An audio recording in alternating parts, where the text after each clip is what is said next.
Hey guys, welcome to our podcast for the power couples. Maj and Anna, can you please introduce yourself?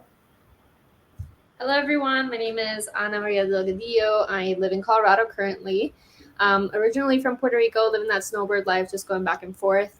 Me and my partner, we do a lot of business together, a lot of life together, and I'm really excited to be here on the show. Yeah. Well, my name is Maj. Real name is Maj D. Last name Sayyid. And feel free to check me out on Maj Say on YouTube as well and Instagram.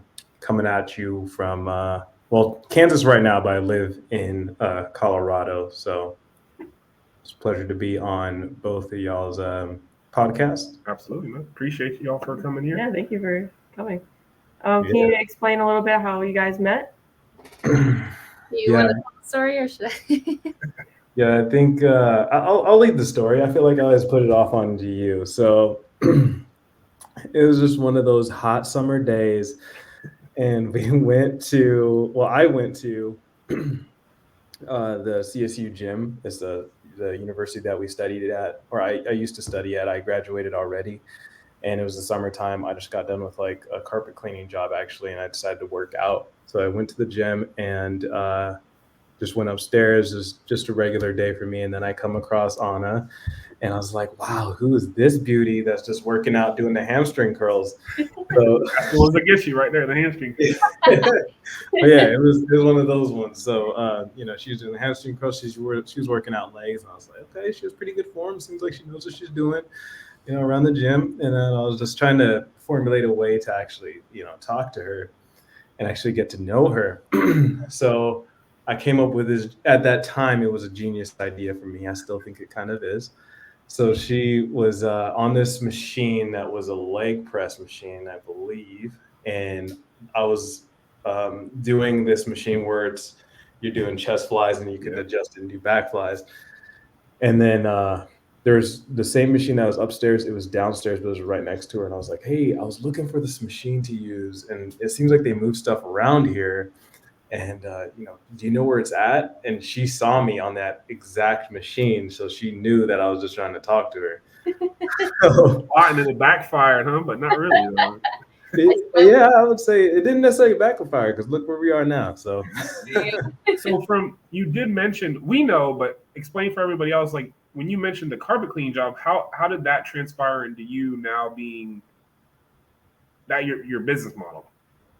The business model that we currently have for carpet cleaning? Yeah. Well, at that time, I was working for a company, and the individual that got me included into that, he's well off, multimillionaire, and he actually wanted myself to start a business of our own. And it was more so, it wasn't necessarily like something that's like, hey, try out being subcontractors. He actually ran into issues on his end where someone was embezzling some money. So he just decided to make us subcontractors. So it kind of worked out in the favor where became our own business owners for myself and then Anna, and we started working together. I wanted to get more expansive. So I told Anna, I was like, hey, why don't we just work together? And at that time, I'll let Anna take over and tell everybody where we were at that time, what she was doing. Yeah, so I used to work for a leasing company in a property management, I guess, not too far from where we live. And COVID hit at that time. And so things, as you know, became super, super, super uncertain.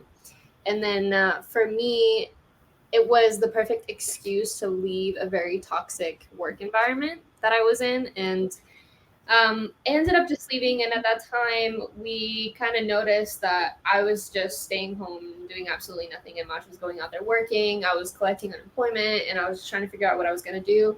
And then Maj approached me with the idea, hey, do you want to just run some jobs with me? I had done it before, just one time when we started dating, just to, I just wanted to be in his world, I guess. And just It was a little more romantic at that point. Yeah, There's nothing more romantic than cleaning together. And so I mean, I don't know why I agreed to do that the first time, but I had the experience. I knew what it was like, and so I was like, okay, yeah. I mean, I can run a few jobs with you. I know it's pretty demanding, but like physically demanding, but we can totally get it done. And then just doing that, we realized the potential of expansion just because how quick we became running those jobs together. We developed a system. I did specific things. He did specific things. And that way the jobs went a lot faster, a lot smoother, and still got really well done. And so we decided to just keep pushing, keep expanding, running our marketing a little bit more, and then just getting those jobs that way. So you guys kind of started talking around like 2019, like right before the pandemic? No. Yeah.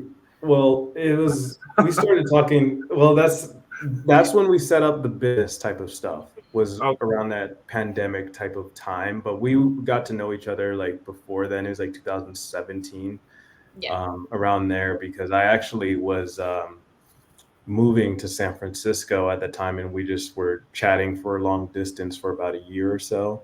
And then when I came back, that's when things got serious. Okay. Absolutely. I know that, going from the gym to doing the business together, like right around that time, early 2020, it provided, with everything that it did do negatively impacting people, there was a moment for clarity and like self-reflection as far as like, where do I stand in life? Or, a lot of things slowed down for people. So you got the opportunity to see, okay, what am I really looking for in life? And then you see, okay, toxic relationships, do I have time to heal those or to step away? So there's a lot of, it looks like a lot of that played out in you guys' own journey.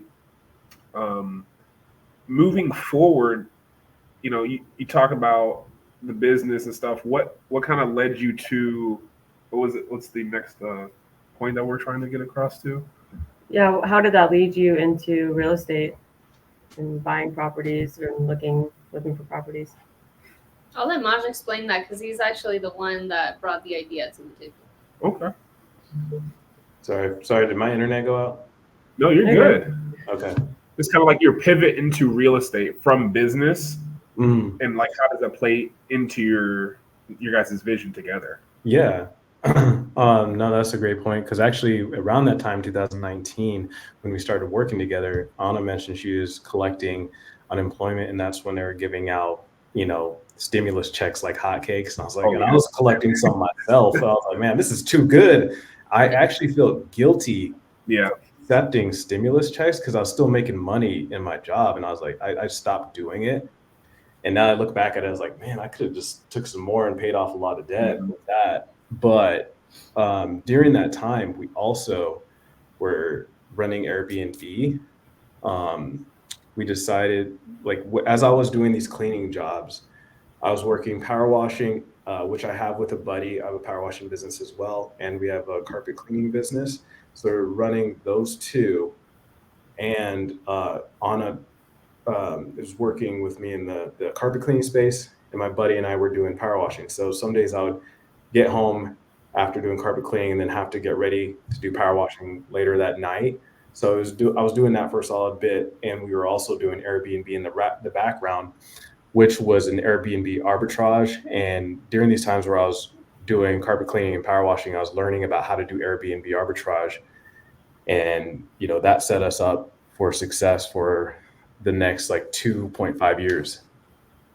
Wow. So really, when somebody like, that just screams out to me like I'm not doing enough. You're running like 4 or 5 things simultaneously and really excelling in every avenue that you were pushing.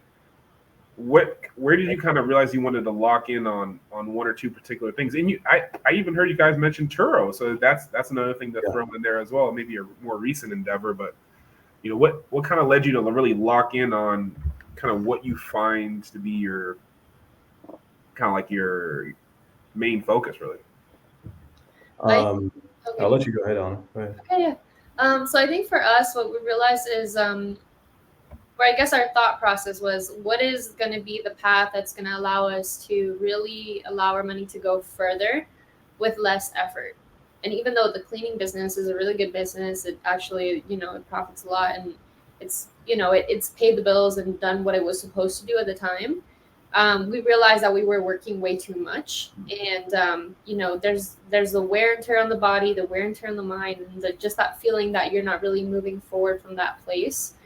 And so that for us kind of clicked with real estate, and we actually went to our first like, you know, when there's these like mentorships and you can go for free to like their intro version and like a conference room, and then they sell you all these products. They're like super starstruck, like, oh my god, this is like the opportunity of a lifetime. I want to pay $30,000 for this. Yeah. So that's pretty much what happened. And so after that, we actually realized, you know, that real estate was going to be that one thing that would allow us to go a lot further with less effort and maybe even less input financially to get to that place. And so Maj had already been listening to Pace on YouTube for a little bit, and he kind of knew, you know, what different things you could do. And then he joined the mentorship. He allowed me to join with him as well, and that's where we like, you know, it just opened the door to so many possibilities that you can do with real estate. And we realized, okay, no matter what happens, there's always a way within the real estate realm to make a lot of money and to provide and to expand and to build a business and to do all these different things that you dream of doing when you feel like you want money, right? Like we all like Absolutely. during that journey, it's like, oh, I want money for what?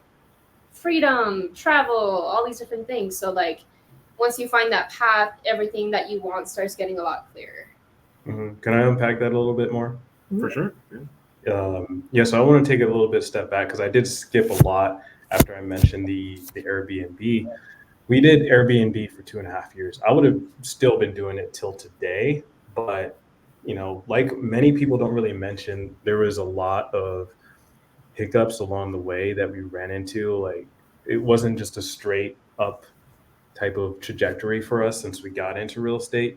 Like we were doing Airbnb arbitrage. So after I got done with a carpet cleaning job one day, I pulled up to the stop sign in Boulder, Colorado, had a beautiful view of the Flatirons. I don't know if you guys have seen the Flatirons, but it's just a beautiful view of the western slope of the Rockies, essentially.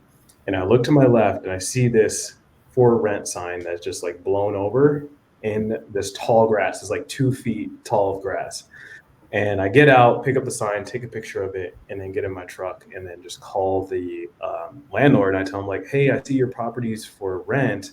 You know, I'm interested. I'm looking for a place to rent. You know, can we set up a time to talk in person? We go over back and forth, set up a time to talk. And in the back of my mind, I knew I was going to pitch Airbnb arbitrage to this guy. So I was like, because I've been watching all the videos like every day. After I get done my cleanings, during the cleanings, I'm like, man, we got to make this happen. Like all I got to do is just take some action. And that was my way of being like, okay, if this is going to happen, this is going to be cool. If not, then, you know, maybe I'll just learn from it. So Anna and I went there with the landlord and chatted with that landlord and told him like, you know what, we are looking to rent at this property. So we're going to live here, but we also want to sublet on for professional stays. We didn't mention Airbnb like straight up. We told them we wanted to do corporate housing and house professionals that are traveling to the area for speaking engagements at the university, traveling students, foreign exchange students, and what have you. And he said, I don't care as long as you pay the lease, we're good. I was like, Is that what he sounded like? It was a little bit of an accent, a little southern twang or something in there. He was a little enthusiastic. Yeah, he was like, I don't care as long as you pay. Because this guy, I would say he's an equivalent to a tired landlord. I mean, being investors, we come across tired landlords. And we realized that this guy was just not wanting to deal with anything. Unbeknownst to me, like later on, that kind of bit us in the butt and, you know, cut things short 2.5 years. But we got that experience from that proof of concept. Yeah, it was a proof of concept. But the thing is, man, is like I got it and it was done. Like I at that time I felt like I made it. I was like, you know, we're just chilling, we're making money from power washing, we're making money from the cleaning business and Airbnb. And in my mind, I just stopped. I didn't keep going and I got complacent and I just rested on my laurels, you know. So at that time I realized that I should have kept going instead of just letting off on the gas, and I should have just kept it pedal to the metal and keep going. Because, you know, 2.5 years later things fell out because the landlord wanted a property management company because he didn't want to keep going back to the property fixing like little things here, little things there. Because sometimes there was an issue with the basement, it flooded a little bit, and I was like, hey, there's some water coming into the basement, what do you want me to do? And then at one point, the water wasn't flushing down the drains properly. We got to get a rotor rooter out, so all these things I think stacked up on the conscience of this landlord. He decided to get a property management company. That property management company did their due diligence, found out we didn't have a short-term rental license, which I knew I was supposed to have a short-term rental license, but in my eyes, I was like, I want to get this experience.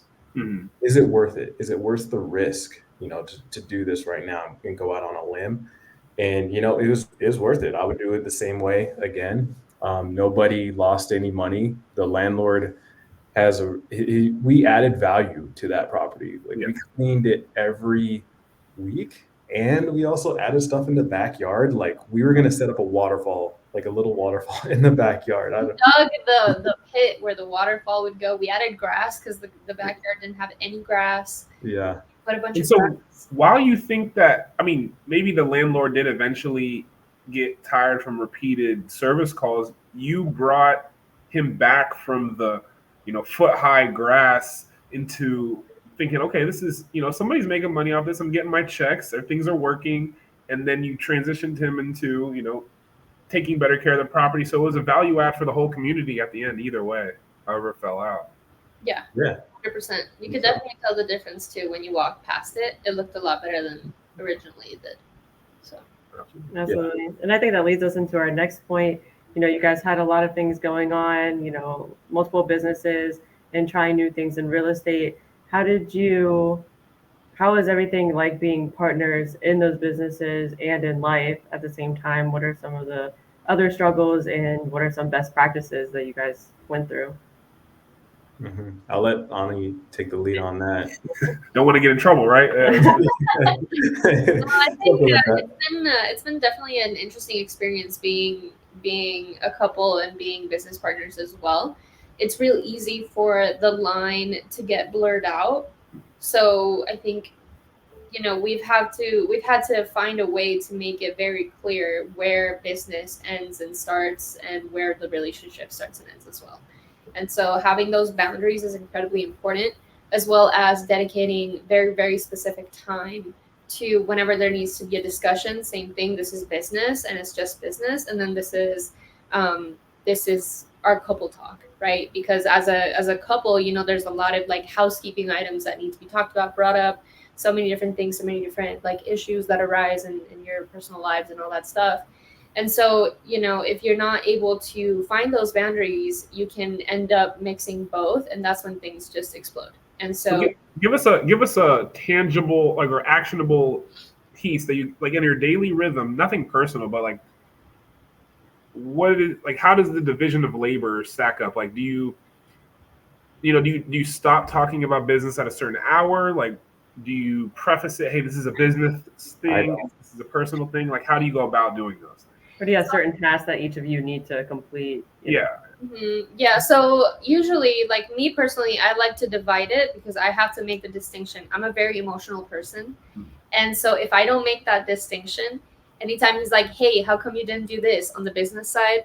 I'll get emotional and I'll be like, who do you think you're talking to like that? Like, what are you talking? Like, you're not the boss. Absolutely the same thing. It gets a little complicated and tricky. It's like, okay, wait, this is a business conversation. It's okay.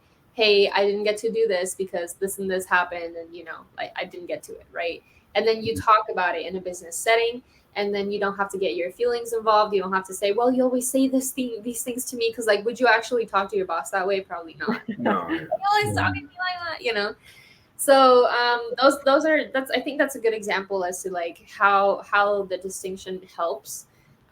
And just understanding like business is business and it's a whole different realm, and you're acting from a logical standpoint, and then your couple conversations, your relationship can get a little bit more emotional, and you can allow yourself to be a little bit more vulnerable, and understand that that's the space to do that. And so you have to make time and space for both to be experienced in its entirety.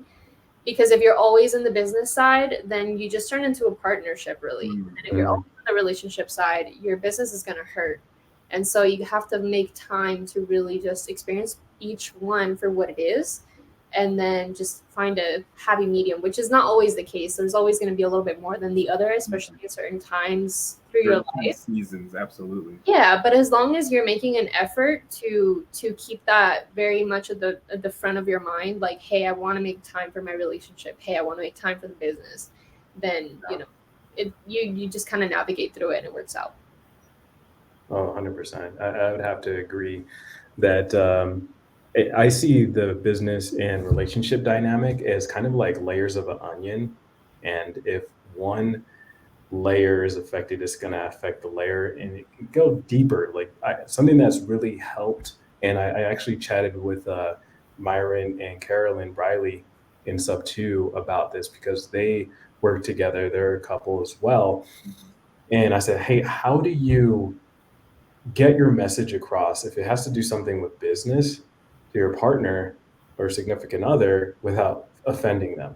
You know, because I would say certain things and it's like on us, it's just like, what? You know, like I didn't want to come across that way. It's just more like, hey, you know, what's going on with such and such? You know, like how come that didn't get done? And I'm trying to think of ways to deliver the message without it getting too sticky. So you're just like, you know, kind of plotting, you're like, should I say this? You know, if you need like role playing in your head, is like, if I said it this way, then maybe they'll take it this way. And, you know, I was thinking, and they mentioned that a good way to do it is to take off you just be like, hey, I'm taking off my couple's cap. I'm putting on my business hat now. Is it like, okay to start going into the topic and then, you know, kind of setting that upfront contract to the conversation as to how that conversation is going to flow so that nobody walks away with like emotional scars from the conversation. I've been doing my best to do that. Sometimes I haven't, but you know, it's something that has to be programmed and repetitiously put into action, if you will. Yeah, because there's a level of like vulnerability when you're dealing with somebody that you're involved with on an intimate level. It's a little bit more than a business partner. It is more than a business partner, but you know, there's sides of you that they see, and then you turn around and you talk about business. So there's like, okay, what are the expectations? Like, does one of you tend to lead the other in certain aspects, or is it through all things one person kind of takes charge and then the other is like, you know, a doer, or how does that split up? So for us, we realized that Maj is a lot more logical in thinking than he is emotional. And of course he's emotional too, but that's more of like a very personal thing. Mm-hmm. And so for him, it's easier to lead on the business side because he's just more naturally logical. Me, I'm much more emotional and vulnerable. And so I take the lead on the couples talk and the relationship side of things, because I feel like I tend to notice those little things that we're lacking a lot more in the relationship side, and he tends to notice the things that we're lacking a lot more on the business side.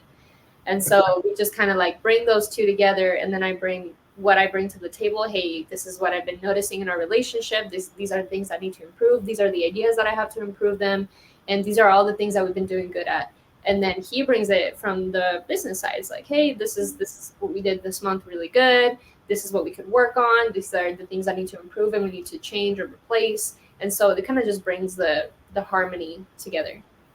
It's so encouraging to hear that we're the same. It's like, That's so awesome. Who's who? Because I want to say that Esther, you're more the relationship side, but also it could be.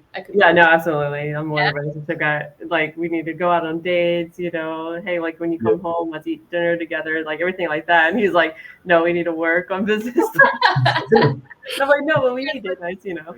Yeah. It is hard to find that balance for sure. It's hard. It's really hard, but it's totally worth it, and it makes it fun too, because it brings a lot of self-awareness and mutual awareness, and it just brings like a stronger bond to whatever it is you do, and it allows you to face any type of adversity, whether it's a financial adversity or a relationship adversity or anything in life, a lot easier, just because you know that you can trust each other to be there for each other in many different aspects of life.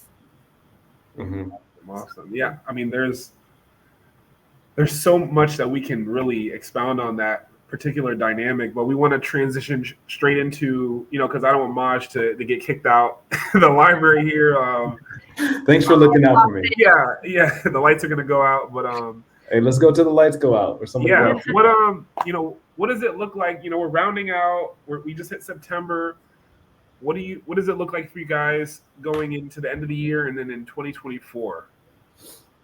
For what I'm envisioning, and we talked about this actually recently, is just moving to Puerto Rico or Atlanta. So we're looking to find a place subject to in Atlanta. That'd be great, or Puerto Rico. That'd be a duplex, and we can house hack it. But we're looking to bring in more of the income from assignment fees and just doing real estate deals. And on the back burner, I've been learning a lot about acquiring businesses, so that by that time, we'll be able to develop a team and have that team familiar with how to buy cleaning businesses. That's what the field we're going to start off in, because we have that knowledge already set up as a solid foundation. So it makes sense for us to go into the cleaning space and acquire businesses that are established, that are making at least 1 to 2 million in revenue, have a motivated seller that's interested in moving that business to a safe pair of hands, and they have employees, management, all of that stuff in place. So, between those two, that's going to be the goal, is, buying businesses and basically when that happens, we're buying cash flow. And from that cash flow, we can then buy real estate creatively. So that's the end all. And once we get to that point. Yeah, exactly. And actually, yesterday was the year mark of the Turo business that we have. So I was going through all those numbers, and I guess our goal is to just basically expand that as well. We did good. We want to do a lot better. So definitely just look at every aspect of life and just 10x it. Absolutely. And congratulations on that, Mark. That is, that's a good milestone. Yeah, no, and real quick, I just wanted to add on to that. The way that we're going to be able to do this is by connecting with people such as yourselves. Like, you guys are awesome, and same thing with the community that we're a part of, and just keep expanding in our network of people and also our team. And that's where we're able to do more things, by partnering with people and connecting with them and having relationships. And that's why I'm more confident, in myself, even because before, asked me this a year ago, I'd have been like, I don't know what I want to do. I think it's going to maybe real estate, maybe I'll just stay in carpet cleaning, and now having that clarity has made things a lot more easier to manifest and bring to fruition. That's awesome. All right. In order to make more connections, how can everybody reach out to you? Yeah. Right. Instagram handles, Facebook, LinkedIn, anything. Mine is Majsay, MAJSAYY on Instagram and YouTube. That's where you can reach me. Yeah, for me on Instagram, it's in the life of .Anna. And then for YouTube, it's in the life of Anna, and the number is 3651 at the end of the username. So that's what we'll plug all that in here at the end. And thanks for taking time out of you guys' day to hang out with us. And thanks for this is the inaugural podcast, episode 1. So we appreciate you guys for giving us that honor, and we'll glad to be here. Side, yeah, it's an honor. Thanks for having us. Awesome. Thank you so much. Thank you so much for having us. Thank you. Appreciate it. All right, y'all.